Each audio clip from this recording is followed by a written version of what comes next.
ورحمة الله وبركاته. الحمد لله والصلاة والسلام على رسول الله وعلى آله وصحبه أجمعين، أما بعد، فأعوذ بالله من الشيطان الرجيم. بسم الله الرحمن الرحيم. يا أيها الذين آمنوا اتقوا الله حق تقاته ولا تموتن إلا وأنتم مسلمون. رب اشرح لي صدري ويسر لي أمري واحلل عقدة من لساني يفقهوا قولي. அன்பான சகோதரர்களே, பெரியவர்களே, தாய்மார்களே, இன்று நாம் எடுத்துக்கொண்ட தலைப்பு இமாம் புகாரி ரஹ்மத்துல்லாஹி அலைஹி அவர்களுடைய வாழ்க்கை வரலாறு. எப்படி இந்த மார்க்கத்திற்கு அறிஞர்களால் சேவை செய்யப்பட்டிருக்கிறது என்பதை நாம் புரிந்து கொள்வதற்கும், இந்த நல்ல சந்தர்ப்பத்தில் ஹதீஸுக்காக வேண்டி அர்ப்பணிப்பு செய்த அறிஞர்களுடைய வரிசையில பிரதான அறிஞராக கருதப்படுகிற முன்னிலை வகிக்கிற ஒரு அறிஞர் தான் புகாரி இமாம் அவர்கள். புகாரி இமாம் அவர்களுக்கு புனை பேராக அபு ஆபிதில்லா என்று குறிப்பிடுவார். அபு ஆபிதில்லா அவர்களுடைய பெயர்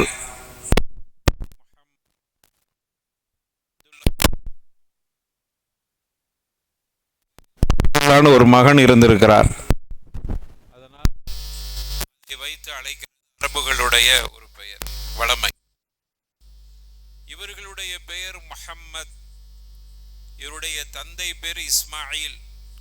அவருடைய தந்தை பேர் இப்ராஹிம். அவருடைய தந்தை பேர் முகீரா.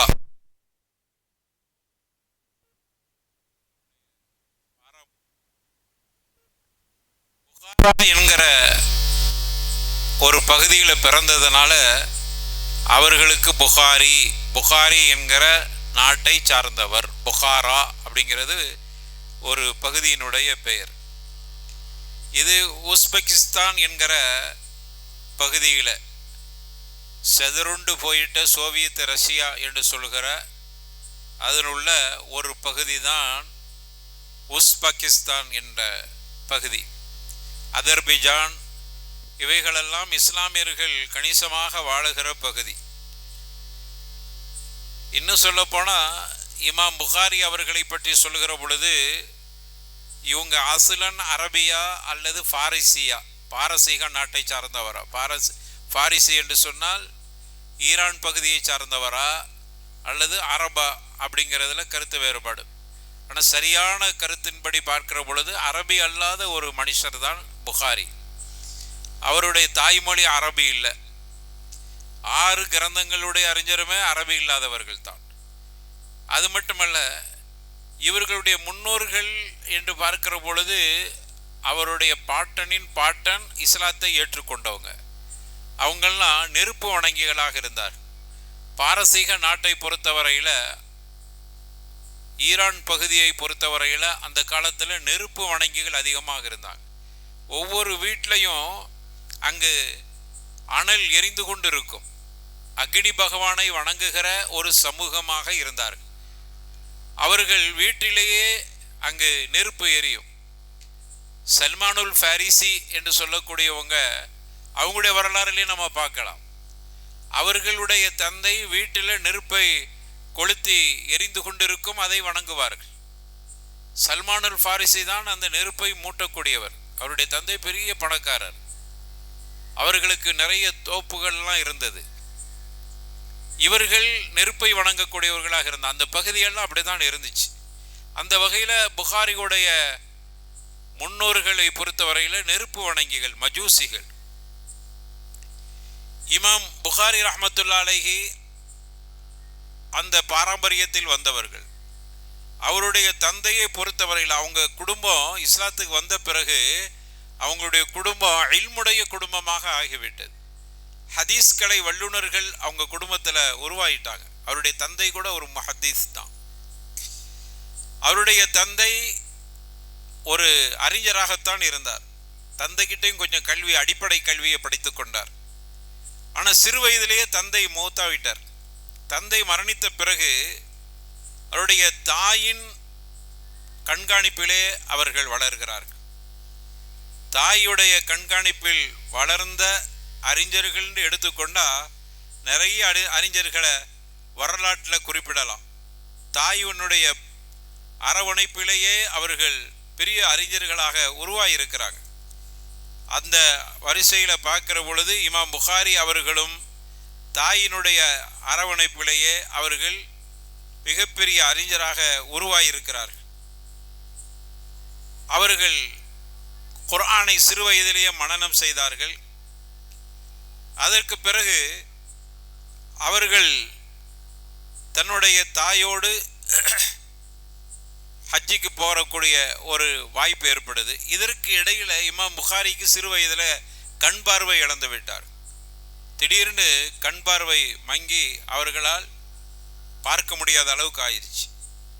அதுக்கப்புறம் அவங்க தாய் அதிகம் கவலைப்பட்டு அல்லாஹ் கிட்ட துவா செய்துக்கிட்டே இருப்பார்கள். அல்லாஹ் ரப்பல் ஆலமீன் அவனுடைய கிருபையால் ஒரு சில காலங்களில் அவர்களுக்கு மீண்டும் அல்லாஹ் பார்வையை கொடுத்தார். அதற்கு பிறகு அவர்கள் ஹஜ்ஜுக்கு செல்றாங்க. ஹஜ்ஜுக்கு செல்கிற பொழுது அவர்கள், அவருடைய தாய், அவருடைய சகோதரர் 3 பேரும் போகிறாங்க. சகோதரர் அஹ்மத், இவர் பேர் முஹம்மத், அவங்க தாயார் போயிட்டு அப்போ ஹஜ்ஜி செய்து விட்டு, அந்த காலத்தில் ஹஜ்ஜுக்கு போகிறது ஒரு பெரிய பயணம். ஹஜ்ஜுக்கு போன பிறகு அங்கே தங்கியிருக்கக்கூடிய காலங்களும் கூடுதல் நாள் எடுத்துக்கொள்வார்கள்.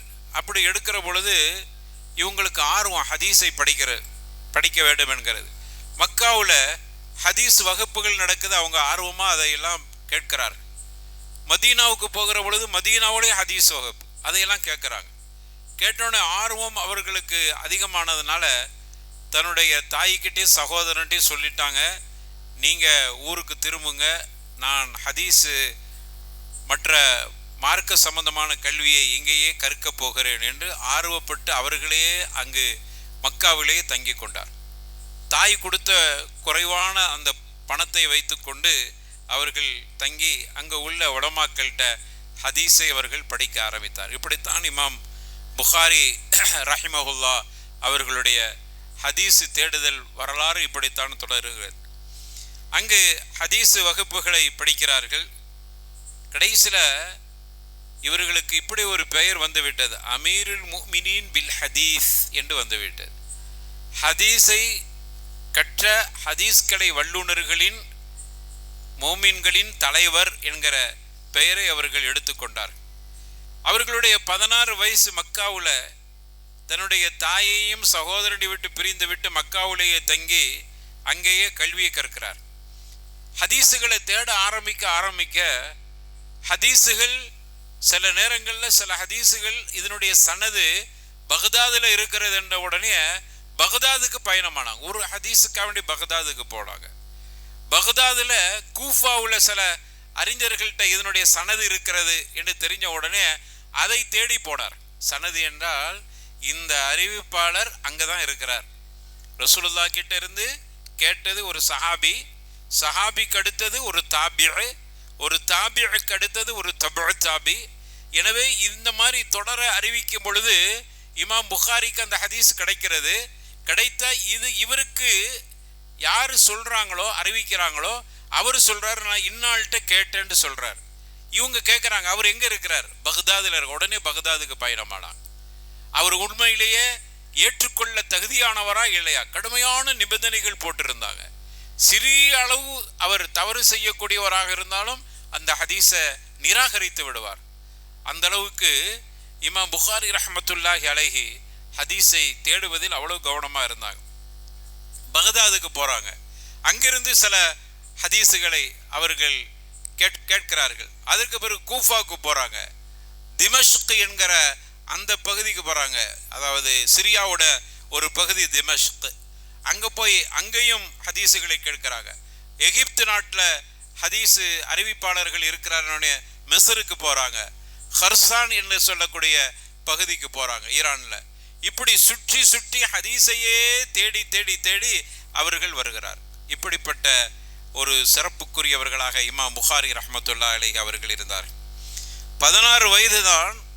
அவர்கள் எப்படியான திறமையுடையவர்களாக இருந்தார்கள் என்றால், இமாம் இப்னு முபாரக்குடைய கிரந்தத்தை படித்தார்கள். இமாம் வக்கீ யார் என்றால் இமாம் ஷாஃபி ரஹ்மத்துல்லாஹி அலைஹி அவர்களுடைய உஸ்தாத்.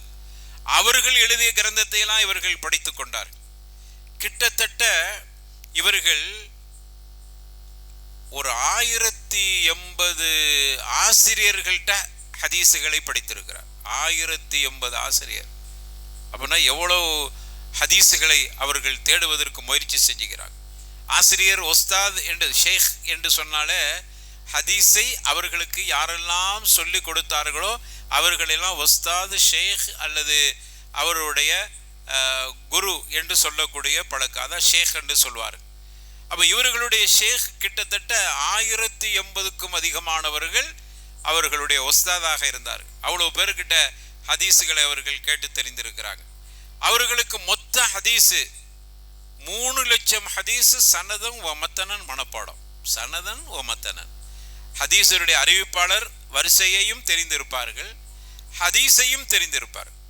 ஃபுலான் இப்னு ஹத்தஸனா ஃபுலான் இப்னு ஃபுலான், ஹத்தஸனா ஃபுலான் இப்னு ஃபுலான், ஹத்தஸனா ஃபுலான் இப்னு ஃபுலான் அப்படியே சொல்லி ரசூலுல்லாஹி ஸல்லல்லாஹு அலைஹி வஸல்லம் அவர்கள் வரைக்கும், இவங்கள்ட்ட இருந்து ரசூலுல்லாஹ் வரைக்கும்.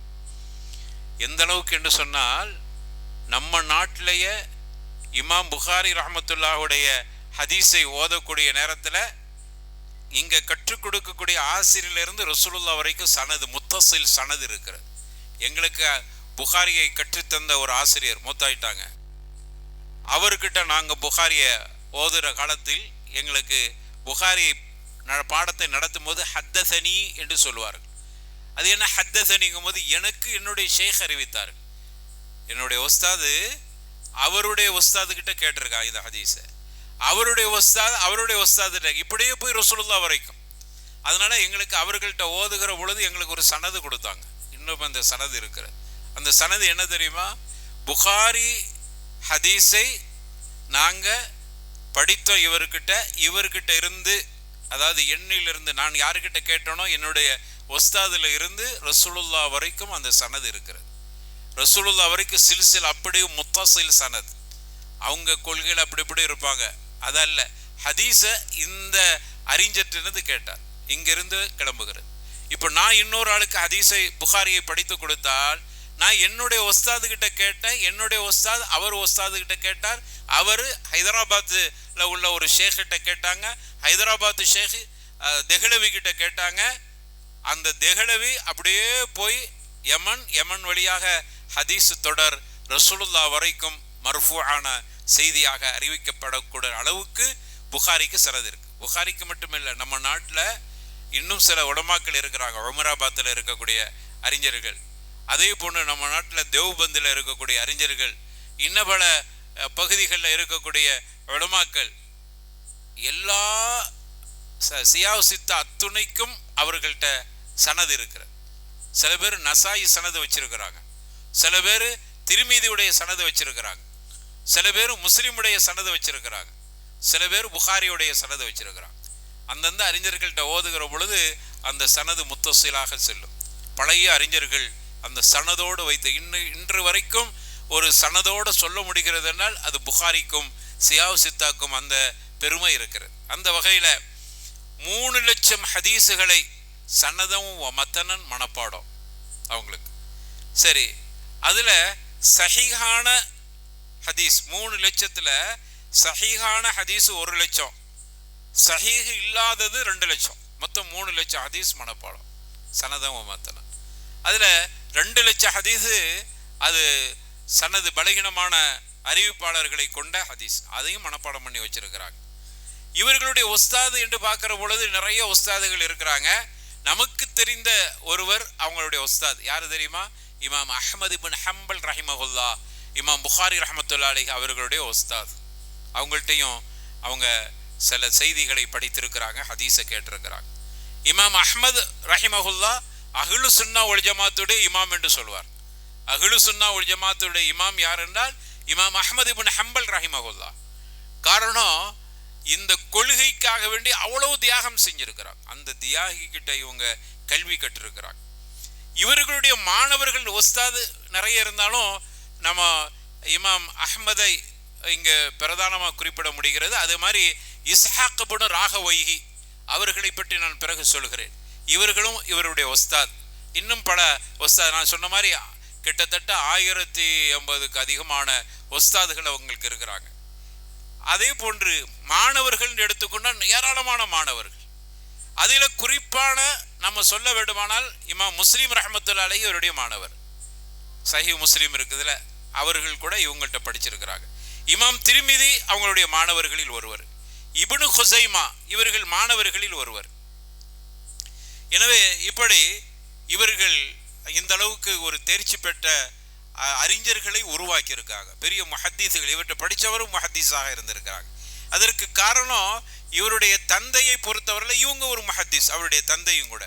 அவங்க மாலிக் இப்னு அனஸ் கிட்ட அவங்க கல்வி கற்றிருக்கிறாங்க, அவருடைய உஸ்தாத்.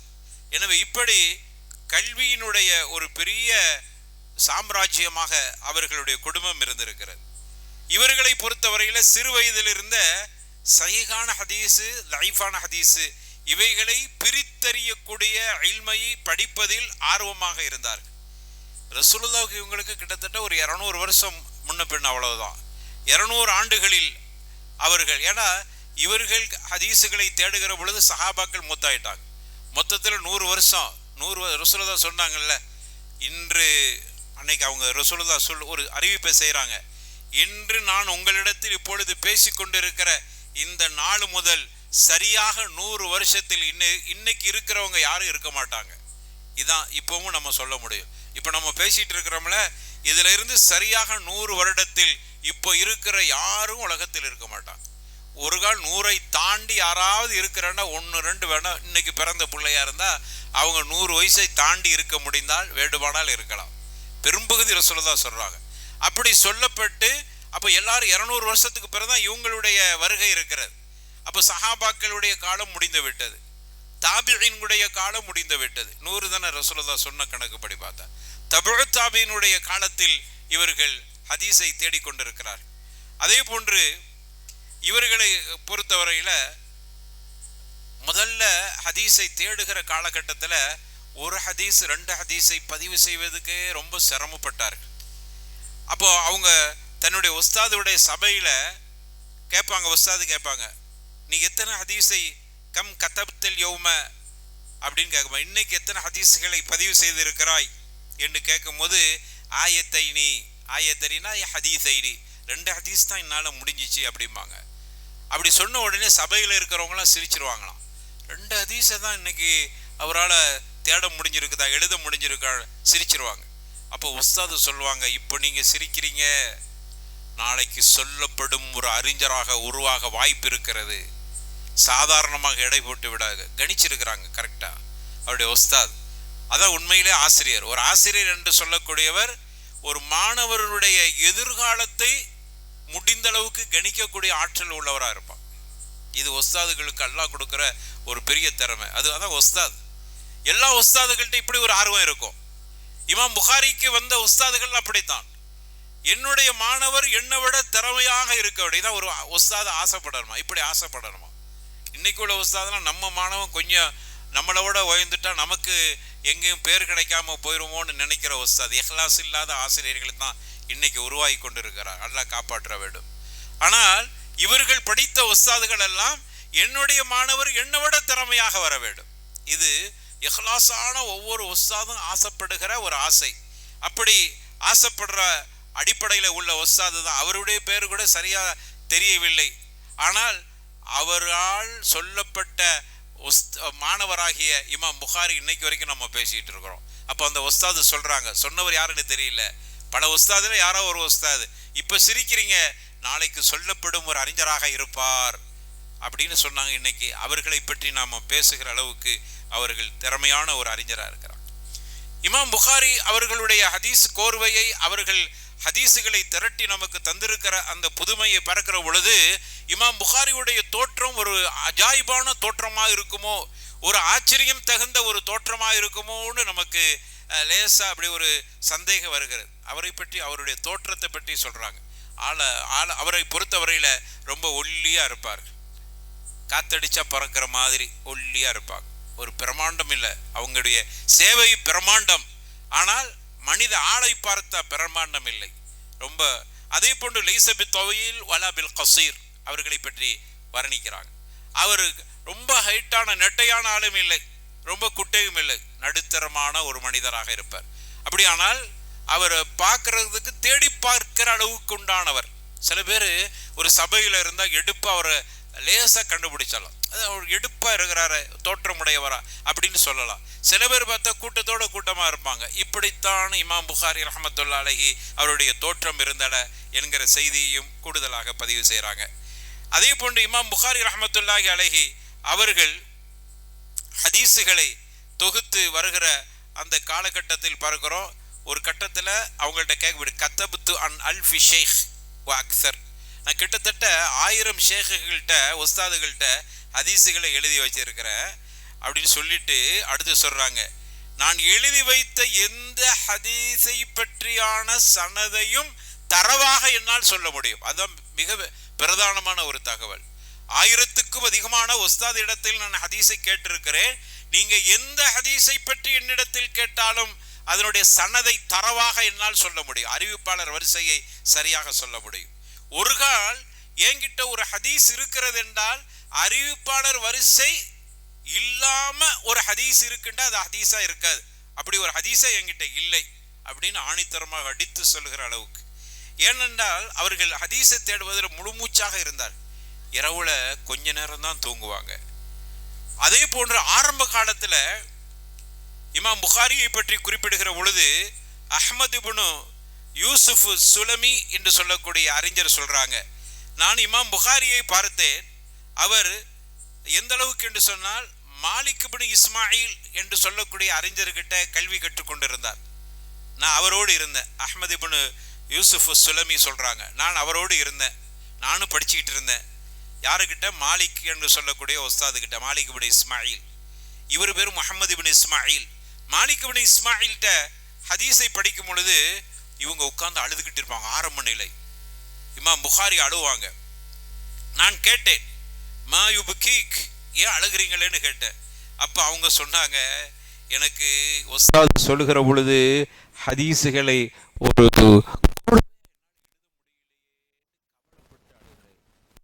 சொல்றாங்க,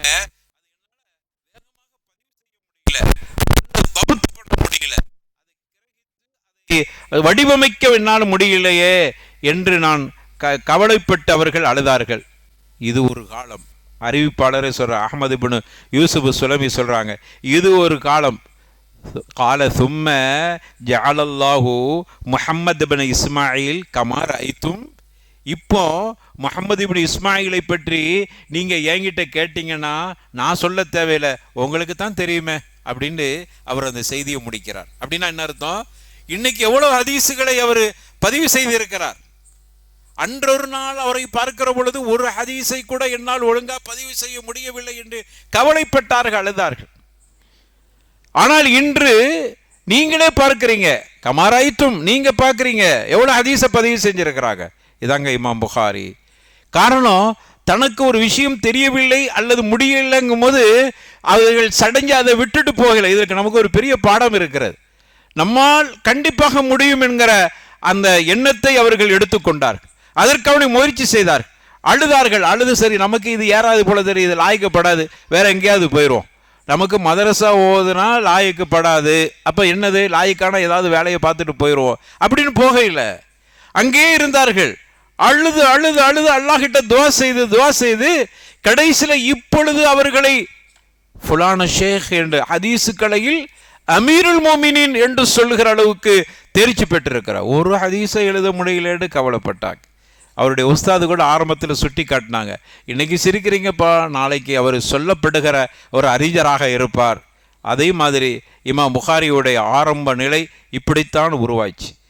இமாம் புகாரியை பற்றி அறிஞர்கள் சொல்கிற பொழுது அவர் ஆயத்தும் மின் ஆயாத்தில்லா, மறந்துடாதீங்க, அல்லாஹுடைய அடையாளம்.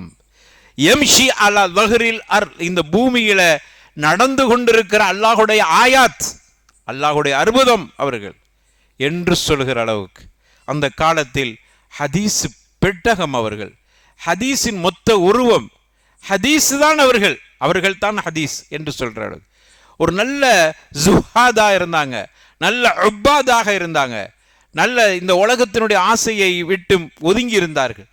அவர்கள்ட்ட இருப்பதை அள்ளி கொடுக்கக்கூடிய மனநிலையில் இருந்தார்கள். இதெல்லாம் ஒரு அறிஞர்கள்ட்ட இருக்க வேண்டிய பண்பு அவர்கள்ட்ட. அதே போன்று இமாம் புகாரி ரஹ்மத்துல்லாஹி அலைஹி எப்படி இந்த ஹதீஸுகளை எல்லாம் தொகுக்க வந்தீங்கன்னு அவங்கள்ட்ட கேட்கப்படுது. ஹதீஸை மட்டும் எடுத்து தொகுக்கிற அளவுக்கு ஒரு நிபந்தனைகளை கடுமையாக போட்டு, ஹதீஸுக்களை அறிஞர்கள்னு ஏராளம் இருந்தாலும் எல்லா அறிஞர்கள், அவங்களுடைய உஸ்தாத் இமாம் அஹ்மதை விட, அவங்களுடைய உஸ்தாத் இமாம் அஹ்மத், அவங்க ஒரு கிதாப் எழுதி இமாம் அஹ்மத் முஸ்னத் அஹ்மத், அவர்கள் ஹதீஸுக்கு பெரிய நிபந்தனைகள்லாம் போட இல்லை, நிபந்தனைகளோட விதிக்கையில் அவங்கள்ட்ட தான் இவங்க படித்தாங்க. ஆனால் இவர்கள் ஒரு ஹதீஸை எடுப்பதற்கு பல நிபந்தனைகள். அந்த ஹதீஸை அறிவிப்பாளர் இப்படி இப்படி இருக்கணும். சிறிய அளவு ஏமாற்றம் கூட. எந்த அளவுக்குன்னா, ஒரு ஹதீஸை தேடி போகிறாங்க, அங்கே ஒரு மனிதர் ஒரு மிருகத்துக்கு உணவு கொடுக்கறதுக்கு இலையை கொடுக்குறார். கொடுக்கும்போது மிருகம் சாப்பிட வருது, டக்குன்னு எடுத்துட்டார். அவர் அந்த மிருகத்தை தன்னுடைய வீட்டுக்கு ஒட்டகத்தையோ ஆட்டையோ அழைப்பதற்கு அப்படி செஞ்சார். இமாம் புகாரி எங்கேயே பார்த்தாங்க, இவர் மிருகத்தையே ஏமாத்துறவர் நபிகள் நாயகத்தினுடைய செய்தியில் ஏதாவது பொய் சொல்லிடுவாரோ, திரும்பி அப்படியே போயிட்டாங்க. இவரை சந்திக்கவே இல்லையா.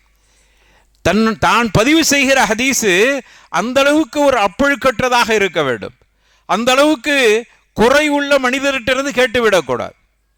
ஒரு சிறிய அளவு இது ஏமாத்துறதுன்னு பெருசாக சொல்ல மாட்டோம், இது ஒரு வகையான தந்திரம், ஒரு ஹீலா. ஆனால் இதை கூட அவர்கள் ஒத்துக்கொள்ளவில்லை. ஏன்னா ரசூலுல்லாஹ் சொன்னாங்களே, உன் பிள்ளைக்கு நீ ஏதாகிலும் இப்படி சொன்னாங்க. ஒரு முறை ரசூலுல்லாஹ் இருக்கும்போது ஒரு தாய் என்ன பண்ணுறாங்கன்னா, தன்னுடைய பிள்ளைய வெளியில் நின்று விளையாடிட்டு இருக்க பிள்ளையை உள்ளே கூப்பிடுறதுக்காண்டி சொன்னாங்க, பிள்ளை நீங்கள் வாங்க, உங்களுக்கு வந்தால் ஒரு பேரிச்சம்பழம் தர வேண்டாங்க. நம்ம சொல்லுவோம், பிள்ளை வந்தால் உங்களுக்கு கொக்கா தருவேன், அது டைரி மில்லுக்கு தருவேன்னு சொல்கிற மாதிரி அந்த காலத்தில் பேரிச்சம்பழம் பெரிய விஷயம். பேரிச்சம்பழம் தரேன், வீட்டுக்குள்ளே வாங்கினாங்க. ரசூலுல்லாஹ் அதை கேட்டுட்டு கேட்குறாங்க, புள்ள வீட்டுக்குள்ளே வந்தால் பேரிச்சம்பழம் கொடுப்பீங்களா அல்லது புள்ள வர்றதுக்காக வேண்டி சொல்கிறீங்களான்னு கேட்டாங்க. அந்த அம்மா சொன்னாங்க, இல்லை, உண்மையிலே பிள்ளைக்கு பேரிச்சம்பழம் கொடுக்குறாங்க. உடனே ரசூலுல்லாஹ் சொன்னாங்க, ஒரு கால் பிள்ளை வீட்டுக்குள் வருவதற்காக வேண்டி அப்படி பொய்யான வாக்குறுதி கொடுத்தால் உங்களை பற்றி அல்லாஹுடைய அந்த தர்பாரில் மக்தூபா எப்படி எழுதப்பட்டிருக்கும் தெரியுமா, கஸ்ஸாபா என்று எழுதப்பட்டு விடும். பொய் சொல்லக்கூடியவள், பொய்யர் என்ற ஒரு பதிவு உங்கள் மேலே விழுந்து விடும். அதனால தான் நான் கேட்டேன்னு சொன்னாங்க. அதனால் தாய்மார்கள் எச்சரிக்கையாக இருக்கணும். பிள்ளைகள்கிட்ட எந்த விஷயத்திலும் பொய் சொல்லிடக்கூடாது. ஆர்வமுற்றுங்கிற பேரில் பிள்ளைகளுக்கு நீ நல்ல மார்க் எடுத்தவனுக்கு அதை வாங்கி தருவேன், இதை வாங்கி தருவேன்னு சொன்னால் கண்டிப்பாக வாங்கி கொடுக்கணும், சும்மா சொல்லக்கூடாது. நீ புள்ள ஹிஃப்தம் முடிச்சுட்டு வந்தால் ஒன்று உம்ராவுக்கு கூட்டிகிட்டு போகிறேன், கண்டிப்பாக கூட்டிகிட்டு போகணும். அவ்வளோ ஆர்வம் மூட்டுறதுக்கு அவனே அதையெல்லாம் பொய்யான வாக்குறுதிகளை சொன்னால் நீங்கள் பொய் என்று எழுதப்பட்டு விடும் என்று சொல்ல. அப்போது இந்த ஹதீஸை ஆதாரமாக வச்சு இமாம் புகாரி ரஹ்மத்துல்லாஹி அலைஹி, ஒருவர் மிருகத்தை ஏமாற்றினாலும் கூட அவர் எண்ணத்துக்கு ஏமாக்கலாம். அந்த மிருகத்தை எங்கே நம்மளை விட்டு போயிடக்கூடாதுங்கிறதுக்கு நல்ல எண்ணத்தில் தான் அந்த ஏமாற்றத்தை கூட ரசூலுல்லாஹ் பிள்ளை ஏமாற்றக்கூடாதுன்னாங்கல்ல. இந்த ஹதீஸை ஆதாரமாக வைத்து அவர்கள் இப்படி ஆதாரம் பிடிக்கிறார். இப்படி அவர்கள் ஹதீஸுகள் என்ன காரணம் இப்படியெல்லாம் அவங்க தொகுத்ததுக்கு? அதனுடைய உஸ்தாதே காரணம். இஸ்ஹாக் இப்னு ராகவைஹி என்று ஒருவரை நான் சொன்னேன். அவங்க தான் ரொம்ப முக்கியமான உஸ்தாத். அந்த உஸ்தாத் இவங்களுக்கு ஹதீஸை படித்து கொடுத்த உஸ்தாத். நைசாபூரி என்கிற பகுதியில் அவர்கள் வசித்தார்கள். அப்படி வசித்து அவர்கள்ட்ட ஹதீஸுகளை இவர் படிக்கும்போது உஸ்தாது உரைய இஸ்ஹாக் இப்னு ராகவைஹி கவலையோடு ஒரு விஷயத்தை பதிவு செய்வாங்களாம். இமாம் புகாரி ரஹ்மத்துல்லாஹி அலைஹி அந்த செய்தியை பதிவு செய்கிறாங்க. என்ன கவலையோடு பதிவு செய்வாங்கன்னா, நான் இதுவரைக்கும் பார்த்திருக்கிறேன், இஸ்ஹாக் இப்னு ராகவைஹி சொல்கிறாங்க, இதுவரைக்கும் நான் பார்க்கிறேன் ஹதீஸ் சம்பந்தமான விஷயங்களில் எத்தனையோ ஹதீஸ் தொகுப்புகள் வந்து விட்டு அன்னைக்கு வந்த ஹதீஸ் தொகுப்புல சொல்கிறாங்க. இமாம் அஹமது முஸ்னத் அஹமது, அதுக்கு முன்னாடி முஅத்தா, இமாம் மாலிக் ரஹ்மத்துல்லாஹி அலைஹியோடைய கிதாபு, இப்படியெல்லாம் கிதாபுகள் இருக்குது. ஹதீஸுகள் அங்கங்கே தொகுக்கப்பட்டிருக்கு. அன்றைக்கெல்லாம் எப்படி இருந்தேன்னா அபூ ஹுரைராவுடைய ரிவாயத், அபூ ஹுரைரா ரலியல்லாஹு அன்ஹு என்னென்ன சொன்னாங்களோ அவ்வளவும் அங்கே இருக்கும். அது அபூ ஹுரைராவுடைய ரிவாயத். அதே போல் அப்துல்லா இப்னு மஸ்ஊத் ரலியல்லாஹு அன்ஹு வரதா அவர்கள் என்னென்ன செய்திகள் அறிவித்தாங்களோ அந்த அறிவிப்பான இப்படி தான் தொகுப்பாக இருந்துச்சு. அங்கே போய் பார்த்தா அபூ ஹுரைரா அறிவித்த அத்தனை ஹதீஸும் இருக்கும். இப்போமெல்லாம் பாடம் ரீதியாக இருக்குது. அன்னைக்கு அப்படி அல்ல, அறிவிப்பாளர் சஹாபிகளுடைய பெயரை வைத்து ஹதீஸுகள் தொகுக்கப்பட்டிருந்துச்சு. அதில் எப்படி இருக்குன்னா ஆசார்களும் உள்ளே இருக்கும். ஹதீஸ்ண்டா ரசூலுல்லாஹி ஸல்லல்லாஹு அலைஹி வஸல்லம் சொன்னது, ஆசார் என்றால் சஹாபாக்கள் மூலமாக சொல்லப்படுகிற செய்திக்கு ஆசார் என்று சொல்வார். ஆசாரு சஹாபாக்களுடைய கருத்து, ரசூலுல்லாஹுடைய ஹதீஸு, ஹதீஸ் குதுசி எல்லாத்தையும் மொத்தமாக சேர்த்து பதிவு செஞ்சுருப்பாங்க. அப்போது அன்னைக்கு அதே மாதிரி முர்சலான ஹதீஸு, முன்கத்தியான ஹதீஸு, லஈஃபான ஹதீஸு, மௌதுஆன ஹதீஸுகள் கூட தொகுக்கப்பட்டு மொத்தத்தில் கேள்விப்படுற அவ்வளோ ஹதீஸையும் தொகுத்துருவாங்க. ஏன்னா ஹதீஸுகள் நம்மளை விட்டு போயிடக்கூடாது என்பதற்காக ஹதீஸுன்னு கேட்டால் உடனே தொகுத்துருவாங்க. இப்படி தொகுத்து அந்த காலத்தில் கிதாப் இருந்தது. இதை படித்து கொடுக்குற இஸ்ஹாக் இப்னு ராகவைக்கு ஒரு பெரிய கவலை. மாணவர்களுக்கு படித்து கொடுக்கும்போது சொல்லி கொடுக்குறாங்க, நீங்கள்லாம் ஹதீஸை படிக்கிறீங்க பிள்ளைகளா, எனக்கு அந்த காலத்தில் இருந்தே ஒரு ஆசை, சஹீஹான ஹதீஸை மட்டும் தனியாக தொகுத்து ஒரு கிதாபு இருக்க வேண்டுமே என்று ஆசைப்படுகிறேன். பிள்ளைகளா நீங்களாவது அந்த வேலையை செய்யுங்களேன் அப்படின்னு ஒரு ஆசிரியர் அவருடைய ஆசை. இதை இமாம் புகாரி சொல்கிறாங்க, என்னுடைய உஸ்தாதுடைய ஆசையை நிறைவேற்றுவதற்காக வேண்டி தான் நான் புறப்பட்டேன். எப்படி ஆசை பாருங்க, உஸ்தாதுடைய ஆசையை நிறைவேற்றக்கூடிய அளவில் ஒரு மாணவர் இருக்கிறான்னா அந்த மாணவருக்கு உஸ்தாதுக்குண்டான உல்ஃபத்தும் அவர்களுக்கு மத்தியில் உண்டான அலாக்காத்தும் தொடர்பும் எப்படியான தொடர்பாக இருந்திருக்கு பாருங்க. ஆழமான தொடர்பு இருக்க முடிந்தால் மட்டும்தான் இப்படி. அப்படிதான் அந்த காலத்தில் உஸ்தாது இருப்பாங்க. அந்த காலத்தில் உஸ்தாதுகள் எப்படி என்றால் தந்தை மாதிரி, தந்தை தான் ஏறக்குறைய, அவர்கள் தன்னுடைய பிள்ளை மாதிரி நினைப்பாங்க. நான் ஆரம்பத்தில் சொன்ன மாதிரி என்னை விட திறமையாக வரணும் என்னுடைய மாணவர் என்று ஆசைப்படுகிற, எப்படி ஒரு பெற்றோர்கள் தன்னுடைய பிள்ளையை பற்றி நல்லா இருப்பாங்க, பெற்றோர்கள் நல்லா இருப்பாங்க, பரக்கத்தாக இருப்பாங்க, ஆனாலும் கூட என் பிள்ளை என்னை விட நல்லா இருக்கணும்னு ஆசைப்படுவாங்க. இதுதான் ஒவ்வொரு பெற்றோர். அதே மாதிரி உஸ்தாத் திறமையான ஆளாக இருப்பாங்க, என்னுடைய மாணவன் என்னை விட திறமையாக இருக்க வேண்டும். இது இஸ்ஹாக் இப்னு ராகவை கிட்ட அதிகமாக இருந்தது. அதனுடைய தாக்கம்தான் இமாம் புகாரி ரஹ்மத்துல்லாஹி அலைஹி அவர்களுடைய உருவாக்கம். அவர்கள் இதை கேட்ட உடனே முடிவெடுத்தேன். அவங்க சொல்கிறாங்க, உஸ்தாத் அடிக்கடி இப்படி சொன்னாங்க கவலையோடு, என்னுடைய உஸ்தாதின் கவலையை போக்க வேண்டும் என்கிற ஆசை எனக்கு வந்து விட்டது. அதனுடைய வெளிப்பாடு தான் நான் ஹதீஸுகளை தேடுவதில் கடுமையான நிபந்தனை வைத்து சஹீஹான ஹதீஸை மட்டும் நான் இங்கே தொகுக்க வேண்டும் என்று ஆசைப்பட்டேன். ஏன்னா உஸ்தாது சொன்னாங்க, ஹதீஸ் நிறைய இருக்குதுப்பா, எல்லாரும் தொகுத்து வச்சுட்டு போயிருக்கிறாங்க. அதில் ஹதீஸ் மௌது இருக்குது, முர்சல் இருக்குது, முன்கத்து இருக்குது, லைஃப் இருக்கிறது, அதே போன்று ஆசார்களும் உள்ள, சஹாபாக்களுடைய கருத்துக்களும் உள்ள திணிக்கப்பட்டு இருக்கிறது. இப்போ எனக்கு கவலை வெறும் சஹீஹ் மட்டும் இருக்கணும், முத்தசில் சனது முத்தசிலாக இருக்கணும், முத்தவாத்திராக இருக்கணும், மர்ஃபூஆ இருக்கணும், ரசூலுல்லாஹ் வரைக்கும் போயிருக்கணும். எனவே இப்படிப்பட்ட சஹீஹான ஹதீஸ் மட்டும் தொகுக்கப்பட்ட ஒரு கிதாப் இருக்க வேண்டும் என்று ஆசைப்படுகிறேன். மாணவர்களே, உங்களில் ஒருவர் அதற்காக வேண்டி முயற்சி செய்ய மாட்டீர்களான்னு கவலையாக சொன்னார்களே, அந்த கவலையினுடைய தாக்கம் என்னை உருவாக்கி இருக்கிறது. ஹதீஸுகளை தேடுகிற பொழுது சுண்டி பார்த்து உரசி பார்த்து அது சஹீஹாக இருந்தால் மட்டுமே பதிவு செய்ய வேண்டும் என்கிற வைராக்கியம் எனக்கு ஏற்பட்டது. அதனுடைய வெளிப்பாடு தான் இந்த ஹதீஸுகளை தொகுத்தேன். இப்படி தொகுத்து அதுக்கு ஒரு பேர் வச்சாங்க. இன்னைக்கு அதுக்கு பேர் என்ன சொல்கிறோம், சஹீஹுல் புகாரி. உண்மையிலே அது பேர் அல்ல. இமாம் புகாரி ரஹ்மத்துல்லாஹி அலைஹி என்ன பேர் வச்சாங்க தெரியுமா? அல் ஜாமிஉ ஸஹீஹ் முக்தஸர் மின் உமூரி ரசூலில்லாஹி ஸல்லல்லாஹு அலைஹி வஸல்லம் வ சுனனிஹி வ அய்யாமிஹி. இதான் அந்த ஹதீஸ் கிதாபுடைய பெயர். இமாம் புகாரி ரஹ்மத்துல்லாஹி அலைஹி கோர்வு செய்த ஹதீஸினுடைய பெயர். அது இவ்வளோ பெருசாக இருக்கிற அப்புறம் சஹீஹுல் புகாரி என்று இதை இமாம் அஸ்கலானி ரஹிமஹுல்லா இந்த வரலாற்று செய்தியை பதிவு செய்கிறாங்க. ஆக இப்படி தான் ஹதீஸை தொகுத்து இமாம் புகாரி ரஹ்மத்துல்லாஹி அலைஹி அவர்கள் நமக்கு கொடுத்தாங்க. கிட்டத்தட்ட 16 ஆண்டுகள் எடுத்துக்கொண்டார்கள் சஹீஹுல் புகாரியை தொகுத்து தருவதற்கு. அவர்கள் பட்ட கஷ்டத்தை சொல்லி மாளாது. ஒரு செய்தியை இங்கு நான் பதிவு செய்கிறேன். இமாம் புகாரி ரஹ்மத்துல்லாஹி அலைஹி தன்னுடைய உஸ்தாது கிட்ட படிச்சுக்கிட்டு இருக்கிறாங்க.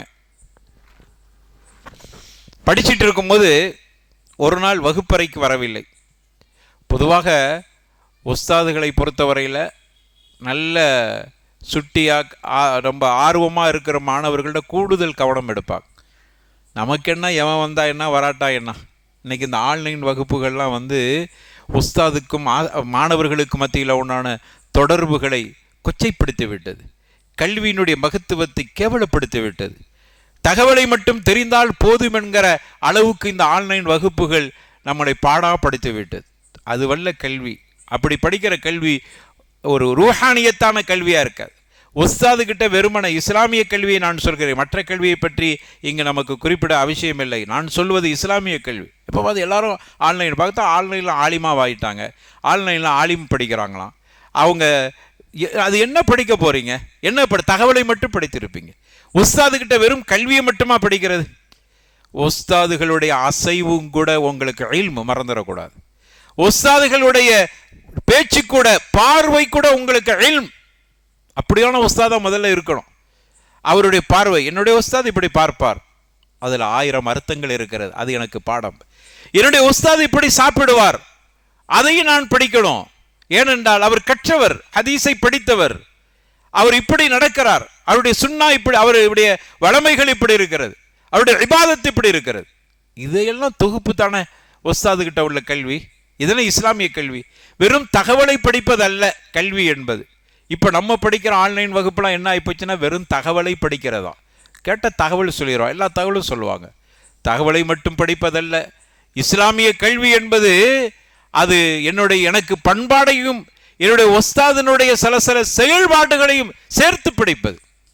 அப்போ தான் அந்த மாணவர்கள், ஒவ்வொரு மாணவர்களுடைய நிலைமையை, அவருடைய முகத்தை பார்த்து உஸ்தாதுகள் பாடம் நடத்துவார்.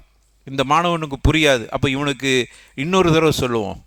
இந்த மாணவனுக்கு லேசாக புரிஞ்சிடும், அவனுக்கு இப்படி சொல்லுவோம். அந்த மாணவர்களுடைய பெயர்களை கூப்பிட்டு உறவாடுவார். இதெல்லாம் நாங்கள்லாம் அனுபவமாக அனுபவித்தது. 7 ஆண்டுகள் நாங்கள் படித்தது ஒரு கொள்கைக்கு மாறுபட்ட ஒரு மதரசாவில் இருந்தாலும் கூட ஒவ்வொரு உஸ்தாதுகிட்டையும் படிக்க வேண்டிய பாடங்கள் ஏராளம் இருந்தது. கொள்கையை தவிர அவர்களுடைய குணத்தை படிக்க வேண்டியது இருந்தது. அவர்களுடைய அகலாக் பெரிய ஒரு பெரிய ஒரு கல்வியை எங்களுக்கு கொடுத்தது. ஒரு பெரியவர்கள்ட்ட எப்படி மரியாதையாக நடக்கணும், அந்த உஸ்தாது நேரடியாக படித்தோம். புத்தகத்தில் படிப்பதை விட அவர்கிட்ட இருந்து படிக்கக்கூடிய பாடங்கள் ஏராளம் இருக்கிறது. அது மட்டுமல்ல, அந்த உஸ்தாத் ஒரு மாணவருக்கு ஒரு தடவை சொன்னால் புரிய மாட்டேங்குது, புரிஞ்சுக்கிடுவார். இவருக்கு ஒரு தடவை சொன்னால் புரியாது, இன்னொரு தடவை சொல்லி கொடுக்கணும்னு அவர் கவனம் எடுத்து சொல்லி கொடுப்பார். அந்த மாணவர் கூட உஸ்தாத் எனக்காகவே இன்னொரு தடவை சொல்கிறாரு, அவர் சொல்ல மாட்டார். நாங்கள் கிட்டத்தட்ட ஒரு 25 மாணவர்கள், பல ஊருக்காரங்கள்லாம் இருக்கிறோம். எங்களுக்கு வகுப்பு எடுக்கிற பொழுது சில மாணவர்களுக்கு 2 தடவை 3 தடவை சொன்னால் தான் புரியும். கேரளா மாணவர்கள், தமிழ் சரியாக வராது. இலங்கை மாணவர்கள் இருந்தாங்க. அவங்களுக்கு நம்ம அந்த காலத்தில் இங்கே வந்து தான் படிச்சுட்டு போங்க பெருமை. இப்போ பாருங்கள் நிலைமை தலைகீழாகிட்டு, இப்போ அங்கே போய் படிக்கிற அளவுக்கு ஆகிப்போச்சு. அன்னைக்கு இங்கேருந்து கல்வி இலங்கைக்கு சென்றது. பார்த்திங்கன்னா அங்கே மிஸ்வாஹி நிறைய இருப்பாங்க, அங்கே பார்த்திங்கன்னா மண்பகி நிறைய இருப்பாங்க, அங்கே பார்த்திங்கன்னா மஹதரி நிறைய இருப்பாங்க. காரணம், இங்கேருந்து படிச்சுட்டு போனால் பெருமை. இங்கே தான் இல்மு இருந்துச்சு. அன்னைக்கு ஹதீஸ் இங்கே தான் இருந்துச்சு, இங்கே தான் நஹவு இங்கே தான் இருந்தது, இங்கே தான் சர்ஃபு இருந்துச்சு, இங்கே தான் எல்லா இல்மும் இருந்தது. அப்படியான மாணவர்கள் இருக்கிற பொழுது அவங்களுக்கு தெரியும் நம்முடைய பேச்சு வழக்கு இவருக்கு புரியாது, அதனால் இந்த மாணவ உனக்காக வேண்டி சொல்கிறேன் அப்படின்னு சொல்ல மாட்டேன், அவரை அசிங்கப்படுத்தக்கூடாது. எப்படி இருந்தாங்க பாருங்கள் உஸ்தாத். மற்ற சக மாணவர்களுக்கு மத்தியில் இவனை முட்டாள் என்று ஆக்கிடக்கூடாது. அதனால் சூசகமாக சொல்லுவார், புரிஞ்சுக்கிறேங்க. சில பேருக்கு இன்னொரு தடவை சொன்னால் புரியுங்கிறவங்க இன்னும் கவனமாக கேளுங்க. அப்போ அந்த மாணவர்கள் உஸ்தாது நமக்காக வேண்டி சொல்கிறாரு. எப்படிப்பட்ட அலாக்கா பாருங்கள், எப்படிப்பட்ட உல்ஃபத்து பாருங்கள், எப்படிப்பட்ட தொடர்பு பாருங்கள். இப்படி தொடர்புடைய ஒரு நிலையை தான் ரசூலுல்லாஹி ஸல்லல்லாஹு அலைஹி வஸல்லம், ஜிப்ரீல் எனக்கு இங்கே வந்து என்கிட்ட வந்துட்டு போனதுக்கு, உங்களுக்கு அல்லிமுக்கும் தீனுக்கும், உங்களுடைய மார்க்கத்தை உங்களுக்கு கற்றுக் கொடுக்க ஜிப்ரீல் மனித ரூபத்தில் வந்து விட்டு போனார். ஒரு ஆசிரியர் மாணவருக்கு மத்தியில் உண்டான இடைவெளி எப்படி இருக்க வேண்டும் என்பதை சொல்லிக் கொடுத்தார். ஏன் இதை நான் அழுத்தமாக இவ்வளோ தூரம் ஒரு 2 நிமிஷம் இதுக்காக எடுத்துக்கொண்டேன் என்றால், இன்றைக்கி ஆன்லைனில் படித்தா போதும், நம்ம எல்லாம் தெரிஞ்சுக்கலான்னு நினைக்கிறவங்களுக்கு சொல்கிறேன், இல்லை, அது ஒரு சிறந்த கல்வியாக ஒரு காலமும் இருக்காது. அதில் பெரிய பயன் மன்ஃபாத் இருக்காது. வேண்டுமானால் படித்து கொடுக்கிறவருக்கு வேண்டுமானால் பயன் இருக்கலாம், துனியாவுடைய பயன் இருக்கலாம், கொச்சைப்படுத்தி சொல்லவில்லை. அதனால் அந்த கல்வியை நமக்கு போதும் என்று யாராவது நினச்சிங்கன்னா உள்ளபடியாக நாம் தவறான சிந்தனைக்கு போகிறோம். வெறும் தகவல் மட்டும்தான் கிடைக்கிறது. இஸ்லாமிய கல்வி தகவலை படிப்பதல்ல. இஸ்லாமிய கல்வி 3 விஷயத்தை உள்ளடக்கிய கல்வி, மறந்துடக்கூடாது. கற்றல், நம்ம மற்றதெல்லாம் சொல்லுவாங்க, கற்று பிறருக்கு கற்றுக் கொடு, இது மற்ற கல்வி. இஸ்லாமிய கல்வி அப்படி அல்ல. கற்று உன் வாழ்க்கையில் செயல்படுத்தி பிறருக்கு கற்றுக் கொடுத்தல். இல்மு அமல் ரொம்ப முக்கியமானது. இல்மு வந்துட்டாலே அமல் வந்துடணும். அமல் வந்த பிறகு தப்லீக், தலீம், கற்றுக் கொடுத்தல். நம்முடைய இல்மு அப்படித்தான். வெறுமனை படித்துட்டு நான் படித்து கொடுக்குறேன்னு வரக்கூடாது. படிச்சுட்டு நீ உன் வாழ்க்கையில் செயல்படுத்து. சில அறிஞர்கள் எப்படி கண்டுபிடிப்பார்கள் தெரியுமா? சலஃபு சாலிஹீன்கள் சொல்கிறாங்க, ஒருவரை பார்த்து நாங்கள் ஹாஃபிதுல் குர்ஆன் தெரிந்து கொள்வோம், சிலரை பார்த்து நாங்கள் அவர் மார்க்கத்தை படித்தவர், ஹதீஸை படித்தவர் என்று தெரிந்து கொள்வோம். எப்படி தெரியுமா? தன்னுடைய பேருக்கு முன்னாடி ஷேக், ஆலிம், ஃபாதில், அப்புறம் வேறு அஃப்தல், உலமா, வேறு அல் ஹாஃபில், அப்படியெல்லாம் பேருக்கு முன்னாடி போட்டு தான் நம்மளாம் அறிமுகப்படுத்திக்கிறோம். இவர் யார்? ஹாஃபிதுல் குர்ஆன். இவர் யார்? ஷேக். இவர் யார்? மௌலவி. இவர் யார்? அப்படின்னு இப்படி சொல்லித்தான் நமக்கு தெரியுது. ஆனால் சலஃபு சாலிகள் அப்படிலாம் போட மாட்டாங்க. ஆனால் ஒரு அறிஞர் இன்னொரு அறிஞர் என்று புரிந்து கொள்வார். அப்போ கேட்கப்படுது, எப்படி தெரிந்து கொண்டீர்? இவர் ஹாஃபிதுல் குர்ஆன் எப்படி உங்களுக்கு தெரியும்? இவர் ஆலிம் எப்படி உங்களுக்கு தெரியும்? இவர் ஹதீஸை படித்த எப்படி தெரியும்? அவங்க சொல்கிறாங்க, அவருடைய ஹரக்காத்துகள், அவருடைய நடவடிக்கைகள், அவருடைய அஃஆல்கள், அவருடைய அக்வால்கள், அவர்களுடைய பார்வை, அவருடைய சொல்லு, அவருடைய செயல், அவருடைய ஆடை, அவருடைய நடவடிக்கை, அவர் அறிஞர் என்று எங்களுக்கு காட்டி கொடுத்தட. அப்போ பாருங்க, கற்றல், அமல்படுத்தல், சொல்லிக் கொடுத்தல். முதல்ல நான் படித்திருக்கிறேன் என்பது என்னுடைய நடையில் தெரிய வேண்டும், என்னுடைய பேச்சில் தெரிய வேண்டும். நான் என்ன பேசுகிறேன்? சாதாரணமாக பேசுகிற பொழுது ஒழுங்காக பேசுகிறேனா, ஒழுக்கமாக பேசுகிறேனா, கெட்ட வார்த்தை இல்லாமல் பேசுகிறேனா, பொய் இல்லாமல் பேசுகிறேனா, சரியாக பேசுகிறேனா, இதை பார்த்து ஓ இவர் அறிஞராக இருப்பாரோ, கரெக்டாக பேசுகிறாரு என்று தெரிந்து கொள்வோம். சலஃபு சாலிஹ்னு சொல்கிறோம். இப்போ அப்படியே சொல்ல முடியுது? சரி, இப்போ இப்படி தெரிஞ்சுக்கிற முடியுது. கொஞ்சம் பொய்யா நிறைய சொன்னால் ஓ ஆலிம்சா இருப்பார் போல தெரியுது. ஏமாத்திரமான ஓ ஆலிம்சா போலது ஹஸரத், அப்போ அவர் அப்படி தான் பேசிக்கிறார். எப்படி ஆயிடுச்சு பார்த்தியா? இன்னா லில்லாஹி ஓ இன்னா இலைஹி ராஜிஊன். அசிங்கமாக இருக்குது பாருங்கள். கல்வி எவ்வளோ தூரத்துக்கு கேவலப்படுத்தி விட்டார். அப்போ கல்வி என்பது உன் கல்புக்குள் ஊடுருவ வேண்டும், அது உன்னுடைய வாழ்க்கையில் செயல்படுத்தப்பட வேண்டும். இல்லை என்றால் நீ படித்தது வெறும் தகவலை படித்திருக்கார். ஷைத்தான் நம்மளோட கூடுதல் படிச்சிருக்கிறான். அவனுடைய கல்புக்குள்ள அந்த இல்மு இறங்க இல்லை. அதனால தான் ஒரு சஜதாவை அவன் நிராகரித்தான், ரஜீமா போயிட்டான், தூக்கி எரியப்பட்டவனாக மாறிவிட்டான். இன்னா லில்லாஹி வ இன்னா இலைஹி ராஜிஊன். அப்போ இல்மை படிப்பது அல்ல, தகவலை படித்தால் என்றால் ஷைத்தான் என்னோட கூடுதல் படிச்சிருக்கிறானே, நானும் ஷைத்தானும் ஒன்றுண்டா நாவுது பில்லா ஒழியாது பில்லா. அப்படின்னா நம்முடைய இல்ம் நமக்கு அவ்வளவு பெரிய பயனளிக்க வேண்டும். இமாம் புகாரி ரஹ்மத்துல்லாஹி கிட்ட அந்த செயல்பாடு இருந்தது.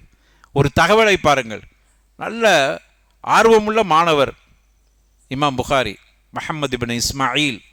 அவருடைய உஸ்தாது கேட்குறாங்க, என்ன இன்னைக்கு முஹம்மதை காண இல்லையே? இமாம் புகாரிக்கு முஹம்மது அவருடைய பேர். முஹம்மதை காணவில்லையே என்னான்னு கேட்குறாங்க. சக மாணவர்கள் பார்க்குறாங்க, ஆமாம் முஹம்மதை காண இல்லையே. உஸ்தாது பாருங்க, தன்னுடைய மாணவனை காணவில்லை என்று தேடுறாங்க. எங்கப்பா? உடனே பார்த்துட்டு வாங்க. மாணவர்கள்லாம் அவர் தங்கியிருக்கக்கூடிய இடத்த போய் பார்க்குறாங்க. ஒரு இடத்துல தங்கியிருக்கிற போய் பார்க்குறாங்க. பார்த்தோன்னா அவர் வீட்டை திறக்கையில், வீட்டுக்குள்ளேயே இருக்கிறாங்க. அவங்க கேட்குறாங்க, முஹம்மத் இஃப்தஹில் பாப், முஹம்மது இஃப்தஹில் பாப், வாசலை தர திறக்கையில். அப்புறம் சத்தம் வருது, இல்லை திறக்கிற அளவில் நான் இல்லை. ஏன்னு கேட்குறாங்க. என்னை நீங்கள் பார்க்க முடியாது இப்பொழுது உள்ள நிலையில், நான் நிர்வாணமாக இருக்கிறேன், அதனால தான் இன்றைக்கி வகுப்புக்கு வர முடியல. ஏன்? என்கிட்ட இருந்த ஒரு ஆடை, அந்த ஆடை கிழிந்து விட்டது, என் மானத்தை மறைக்கிற அளவுக்கு ஆடை இல்லை, அதனால் மாற்று ஆடை இல்லை, வர முடியல வகுப்புக்கு. உடனே அந்த மாணவர்கள்லாம் போய் கடைவியில் பஜாரில் போய் அவளுக்கு வேறு ஒரு ஆடையை ஆளுக்கு கொஞ்சமாக காசை போட்டு வாங்கி கொடுத்தாங்க. அப்படி இருந்தும் கூட வைராக்கியம், படிக்கணும்னு வைராக்கியம், கற்கணும்னு வைராக்கியம். வீட்டில் வசதி வாய்ப்பு இருக்குது, அம்மா கிட்ட போய் வாங்கிக்கலாம். இல்லை, நானும் முடிவு செஞ்சேன், தாயாரோடு ஹஜ்ஜுக்கு வந்துட்டு சகோதரனும் தாயாரும் திரும்புகிற பொழுது நானே ஆர்வப்பட்டு இந்த கல்வியை படிக்க போகிறேன், பெற்றோர்களே நீங்கள் போங்க, நான் இங்கே இருக்கிறேன், காக்காவும் போயிருங்க அம்மாவும் போயிருங்க, நான் இங்கே இருக்கிறேன் அப்படின்னு சொல்லி நாளை தேர்வு செஞ்சேன். அவர்கள் கொடுத்துட்டு போன காசை இவர்கள் செலவழிப்பது, இவங்களுக்கு தான் கொடைவள்ளல் இருக்கு, தேவைப்படுறவங்களாம் கொடுத்துட்டாங்க. இப்போ காசே இல்லை செலவழிக்கிறது. ஆனாலும் கூட கற்பது இன்னும் இருக்குது, அது தொடர வேண்டி இருக்குது. அதுக்காண்டி சகித்துக் கொள்வேன். பல நேரங்களில் பயணமாக பக்தாதுக்கு போகிற பெரிய தூரமான பகுதிகளுக்கு நடந்தே போயிருக்கிறார். பல காலங்கள் படுக்கிற பொழுது பாலைவனத்தில் தலவாணிக்காக வேண்டி மண்ணை அப்படி குவியலாக வைத்து அதில் தலை வைத்து படுத்திருக்கிறார் இமாம் புகாரி. இப்படியெல்லாம் கோர்வை செஞ்சு கொடுக்கப்பட்டதான். கேட்குறான், ஏதாவது ஒன்று புக்காரியில் வைக்குதா, புக்காரியில் இருக்க, முதல்ல பேரை ஒழுங்காக சொல்லடா. அவனுக்கு சொல்லவே தெரிய மாட்டேங்குது, பேரை சாதாரணம் ஆக்கி கொண்டான். புகாரி சொன்னாரா, புகாரி சொன்னால் மட்டும் எடுத்துக்கலாமா? நீ சாதாரணமாக இமாம் புகாரியுடைய கஷ்டத்தை அவர்கள் எந்த அளவுக்கு இந்த ஹதீசுகளை தேடுவதற்கு போனார். புகாரியும் தப்பு செய்திருக்கிறார் பேசுகிறாங்க. பேசுகிறவன் யோக்கியனான்னு பார்த்தா சரி, நம்ம அங்கெல்லாம் போக வேண்டாம், விமர்சனத்துக்கு போக வேண்டாம். ஆனால் புரிந்து கொள்ளுங்கள், எவ்வளோ கஷ்டப்பட்டு இன்னைக்கு புகாரி இமாம் ஹதீஸுகளை தேடி அங்கங்கே போய் அதில் எல்லாம் அது இல்லை இது இல்லை, கடைசியில் அட்டை தான் மிச்சமாக இருக்கும் போல தெரியுது. ஹதீஸை எல்லாத்தையும் கழிச்சு விட்டாச்சு. அதில் இது அதுக்கு முரணாக இருக்குது, குரானுக்கு முரணம், இதுக்கு முரணம், அதுக்கு முரணம். முத்தசில் சனது முடிஞ்சு போச்சு. அதற்கென்று உலமாக்கள் அந்த ஹதீஸ் இஸ்திலாஹத்தை எழுதி வச்சிருக்கிறாங்க. அந்த இஸ்திலாஹத்தின்படி இந்த ஹதீஸு சஹீஹ்னு வந்துடுச்சு. அப்புறம் அறிவுக்கு பொருந்தையில், மண்டைக்கு பொருந்தையிலங்கிறதுக்காக ஹதீஸை நிராகரிப்பது என்பது எவ்வளோ பெரிய குற்றம், எவ்வளோ பெரிய அநீதி. அப்போ சிஹருடைய ஹதீஸுகள்லாம் இன்னைக்கு மறுக்கப்படுகிறது. இப்படியே போயிட்டா கடைசியில் அட்டை மட்டும்தான், மாபைன தஃப்தரையில் அட்டை மட்டும்தான் மிச்சமாக இருக்குமோ என்று கவலைப்படுகிறோம். எவ்வளோ கஷ்டப்பட்டாங்க, ஒரு ஹதீஸை தேடி எப்படியெல்லாம் போனாங்க. நம்முடைய வீட்டு வாசலை இன்னைக்கு புகாரி ஹதீஸு தட்டுகிறது. என்னுடைய மொபைலில் இன்னைக்கு ஹதீஸ் ஒவ்வொருவர்களும் பதிவு செஞ்சு வச்சுருக்கிறோம். ஆனால் இந்த ஹதீஸுக்கு அவர்கள் ஒரு ஹதீஸ் எங்கெல்லாம் போனாங்க, உன் வீட்டை தேடி வந்துருச்சுப்பா ஹதீஸு, அதை ஒழுங்காக புரிஞ்சு வாழ்க்கையில் செயல்படுத்ததை விட்டுட்டு அதில் போய் 1008 குறைகளை உன்னுடைய குறை மதியோடு அதை சிந்தித்து நீ குறைப்பட்டு கொள்ளுவது உன்னுடைய அறிவும் புத்தியும் உனக்கு இதை புரிய முடியவில்லையேன்னு வருத்தப்படுறதை விட்டுட்டு ஹதீஸை நிராகரிக்கிறான் என்று சொன்னால் இமாம் புகாரி ரஹ்மத்துல்லாஹி அலைஹி அவர்களுடைய தியாகத்தை குறைத்து மதிப்பிடுகிறான். அவனுடைய தியாகத்தை பற்றி புரியலன்னு அர்த்தம். அவன் நினச்சிக்கிட்டான் ஏசி அறையில் உட்காந்துக்கிட்டு இப்படி ஹதீஸை படிச்சிருப்பாரோ புகாரி அப்படின்னு கற்பனை பண்ணி விட்டாரோ கூட என்னமோ தெரியவில்லை. எவ்வளவு சிரமப்பட்டு இந்த ஹதீஸை அவர்கள் தொகுத்திருக்கிறார்கள். எனவே இமாம் புகாரி ரஹ்மத்துல்லாஹி அலைஹி இப்படியாக ஹதீஸுகளை தொகுத்தார். ஹதீஸை எழுதும் போது இமாம் புகாரி ரஹ்மத்துல்லாஹி அலைஹியே சொல்கிறாங்க, ஹதீஸை நான் ஒவ்வொரு ஹதீஸையும் எழுதுகிற பொழுது மஸ்ஜிதுல் ஹராமில் நான் உட்கார்ந்து கொள்வேன்.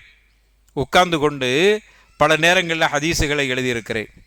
சில நேரங்களில் மதீனாவில் நான் இருக்கிற பொழுது பைன கப்ரி நபி ஸல்லல்லாஹு அலைஹி வஸல்லம் வ மெம்பர், ரசூலுல்லாஹ்வுடைய மெம்பருக்கும் கபருக்கும் மத்தியில், ஆயிஷாவுடைய வீடும் மெம்பரும் ரெண்டுக்கும் மத்தியில் ரசூலுல்லாஹ் ஒரு சிறப்பு பகுதியாக அதை அறிவிச்சிருக்கிறாங்க.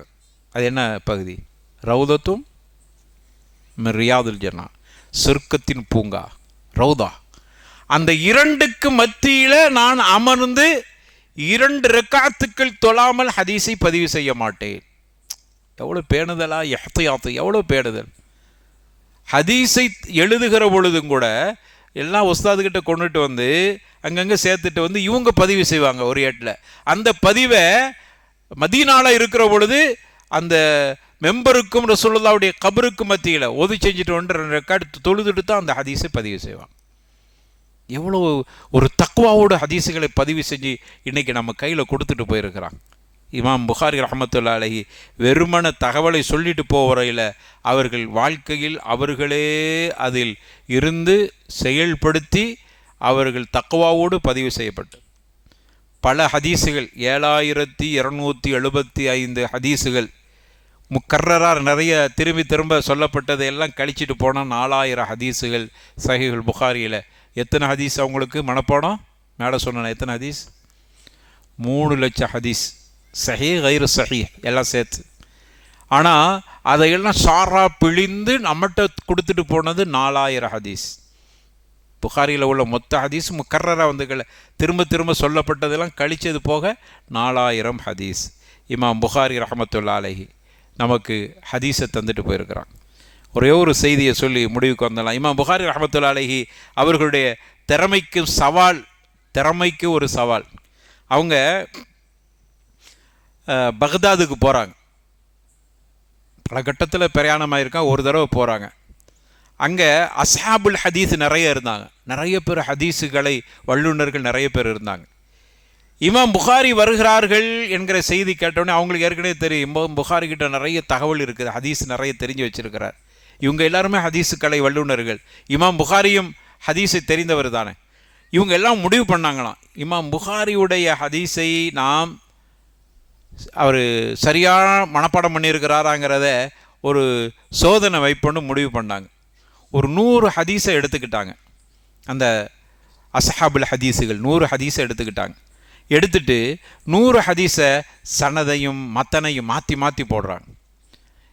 மாற்றி போட்டு இந்த அறிவிப்பாளர் வரிசையில் வரக்கூடிய ஹதீஸை வேறு அறிவிப்பாளர் வரிசையில் போட்டுட்டு வேறு அறிவிப்பாளர் ஹதீஸை இதோட இணைத்து இப்படி 100 ஹதீஸை மாற்றி தப்பாக அதை இது பண்ணி அவங்கள்ட்ட வாசிக்கிறாங்க. இமாம் புகாரி ரஹமத்துல்லா அலைஹி இதையெல்லாம் கேட்டுட்டு இஜ்அலு இப்படி சொன்னாங்க, மத்தன ஹாதா இஸ்னாது ஹாதா, இந்த ஹதீஸை இந்த இஸ்னாதோடு இணைத்து கொள்ளுங்கள். இந்த அறிவிப்பாளர் வரிசை இந்த ஹதீஸ் ஒரு 5 ஹதீஸை தாண்டி வரக்கூடிய ஹதீஸை கொண்டு வந்து இந்த ஹதீஸை நீங்கள் இந்த சனதோடு இணைத்து கொள்ளுங்கள். இப்போ சொல்கிற சனது இருக்குது அது பிழையானது. 100 ஹதீஸையும் மாற்றி நாங்கள் கேட்கிற பொழுது, சனதை குழப்பி கேட்கிற பொழுது அவர்கள் சரியான சனதை ஹதீஸோடு இணைத்து எங்களுக்கு சொன்னார்கள். அப்பொழுதே நாங்கள் புரிந்து கொண்டோம் எவ்வளோ பெரிய திறமையானவர் என்று. சில ஹதீஸ் அதே போல் ஒரு 10 ஹதீஸை அவங்க லா ஆரிஃப்னு சொல்லிட்டாங்க, எனக்கு இந்த ஹதீஸ் தெரியலையேன்னாங்க. எவ்வளோ பெரிய பேணுதல் பாருங்கள். ஒரு ஹதீஸை கேட்குற ஒரு 10 ஹதீஸுக்கிட்ட எனக்கு தெரியலன்ட்டாங்க. தெரியலேன்னு சொன்னால் என்னுடைய திறமை என்னுடைய மரியாதை என்னாகும்? நான் ஒரு பெரிய ஹதீஸு கலை வல்லுநருங்கிற எப்படி நினச்சிக்கிறோம் அப்படிலாம் பார்க்கல. எனக்கு தெரியலன்ட்டாங்க. அப்போ தெரியலேன்னு சொன்னாங்களே, அந்த ஹதீஸை எடுத்து பார்த்தா அதில் சனதே ஒழுங்கானது இல்லை. அவங்க சனதே அது சரியில்லை என்று சொல்வதை விட தனக்கு தெரியல என்ற பணிவோடு சொல்லி கொண்டார். அந்த 10 ஹதீஸுமே நிராகரிக்கப்படக்கூடிய ஹதீஸாக இருந்தால பாருங்க. நாங்கள் ஒரு 10 ஹதீஸை வேற இடத்திலிருந்து எடுத்து சொன்னோம். இமாம் அவர்கள் ஆரிஃப்னு எனக்கு தெரியாதுன்ட்டாங்க. அந்த ஹதீஸை பற்றி எந்த தகவலும் தெரியாதுன்ட்டாங்க. அதுக்கு பிறகு நாங்கள் அது என்னன்னு பார்க்குறோம், அது 10 ஹதீஸு நிராகரிக்கப்பட வேண்டிய ஹதீஸ். அப்போ அவர்களுடைய இல்முக்கு பெரிய சான்று. இப்படியாக இமாம் புகாரி ரஹமத்துல்லா அலைஹி ஹதீஸை நமக்கு எடுத்து தந்திருக்கிறார்கள், கோர்வை செய்து தந்திருக்கிறாங்க. அதுதான் இன்று சஹீஹுல் புகாரி என்று நம்ம பார்க்குறோம். அருமையானவர்களே, இதற்கு நிறைய விரிவுரைகள் வந்திருக்கு. இமாம் அஸ்கலானி ரஹிமஹுல்லா ஃபத்ஹுல் பாரி, புகாரியுடைய விரிவுரை என்று சொன்ன பேரை சொல்லாமல் சொல்லிட்டா அது ஃபத்ஹுல் பாரி தான். உலமாக்கள்கிட்ட பேரை சொல்லிட்டு, அதே மாதிரி முஸ்லீமுக்கு அப்படி சொல்லுவாங்க, சஹீஹ் முஸ்லீமுடைய ஷரஹ் என்று சொல்லிட்டால் இமாம் நவவி எழுதின ஷரஹ் மட்டும்தான், பேர் சொல்லாமல் சொன்னான். மற்றது உம்தத்துல் காரிலாம் இருக்குது, அதெல்லாம் பேரை சொல்லி தான் சொல்லணும். புகாரியுடைய ஷரஹை எடுத்துகிட்டு வாண்டு உலமாக்களுக்குள்ளே பேசிக்கிட்டா அந்த மாணவர் எதை எடுத்துகிட்டு வருவார்? பக்கத்தில் உம்தத்துல் காரி என்கிற விரிவுரை இருக்கும், ஏராளமான விரிவுரை இருக்குது, எல்லாம் இருக்கும். அவர் என்ன எடுத்துகிட்டு போய் பேரை சொல்லலையா உஸ்தாது எந்த சொன்னாருன்னா தடமாற மாட்டாராம், ஃபத்துல் பாரி எடுத்துகிட்டு போய் கொடுத்துருவார். இது உலமாக்கள்கிட்ட உண்டான இஸ்திலாத். காரணம், புகாரி இமாமுடைய ஹதீஸை அழகா நுணுக்கமாக அதற்கு விரிவுரை கொடுத்திருப்பது ஃபத்துஹுல் பாரி இமாம் அஸ்கலானி, இப்னுல் ஹஜர் அல் அஸ்கலானி ரஹிமஹுல்லா. இமாமும் குஸ்தலானியும் கூட விரிவுரை எழுதியிருக்கிறாங்க. இப்படி நிறைய அறிஞர்கள், ஏராளமான அறிஞர்கள், இப்னு கசீர் அவங்க ஒரு விரிவுரை கொடுத்துருக்குறாங்க. என் கடைசியாக அதனுடைய சில தாலீகாத்துகள் ஷேக் இப்னு பாஸ் ரஹிமஹுல்லா அவங்க கூட சில தாலீகாத்துகள் கொடுத்துருக்காங்க புகாரிக்கு. அதை கொடுத்துட்டு அதை முடிவு பூர்த்தியாகிறதுக்கு முன்னாடி மௌத்தாயிட்டாங்க. அவருடைய மகன் நினைக்கிறேன் அதை கம்ப்ளீட் பண்ணிட்டார். புகாரியினுடைய தாலீகாத்துகளுக்கு விரிவுரை சில அல்லக்காத்துகளை கொடுத்துருக்கிறாங்க. ஷேக் இப்னு பாஸும் அவருடைய மகனாரும் அதை பூர்த்தி செய்திருக்கார். இப்படி புகாரிக்கு ஏராளமான விரிவுரைகளும் எழுதப்பட்டிருக்கிறது. எனவே அருமையானவர்களே, இமாம் புகாரி ரஹ்மத்துல்லாஹி அலைஹி அவர்களுடைய ஹதீஸுகள் ரொம்பவும் ஒரு இத்திஃபாக்காக எல்லா உலமாக்களும் முத்தஃபக்ன் அலைஹி, குர்ஆனுக்கு அடுத்து சிறந்த ஒரு நூல் என்றால் புகாரி ரஹ்மத்துல்லாஹி அலைஹி அவர்கள் கோர்வு செய்த சஹீஹுல் புகாரி என்று உலமாக்கள் இத்திஃபாக்குன்னு சொல்கிறார், இப்னு தைமியா ரஹிமஹுல்லா வரைக்கும். எனவே அப்படிப்பட்ட ஒரு கிரந்தம்தான் சஹீஹுல் புகாரி. அந்த ஹதீஸ் கிதாபை நாம் படிக்கிறதுக்கு ஆர்வப்படணும், அதனுடைய விரிவுரையோடு படிப்பதற்கு ஆர்வப்படணும். அப்படி படுகிற பொழுது கல்வியினுடைய தாத்பரியத்தை புரிந்து கொள்ளலாம். இன்ஷா அல்லாஹ் நாளைக்கு இன்னொரு அறிஞரை பற்றி பார்ப்போம். அல்லாஹ் ரப்புல் ஆலமீன் இப்படிப்பட்ட அறிஞர்களை சரியாக புரிந்து கல்வியினுடைய மகத்துவத்தை விளங்கி நாம் சரியாக செயல்படக்கூடிய நல்ல கூட்டத்தை ரப்புல் ஆலமீன் நம்மை சேர்த்தல்வானவா. ஆகிரு தஅவானா அல்ஹம்துலில்லாஹி ரப்பில் ஆலமீன். வஸ்ஸலாமு அலைக்கும் வரஹ்மத்துல்லாஹி வபரகாத்துஹு. சுப்ஹானக்கல்லாஹும்ம வபிஹம்திக.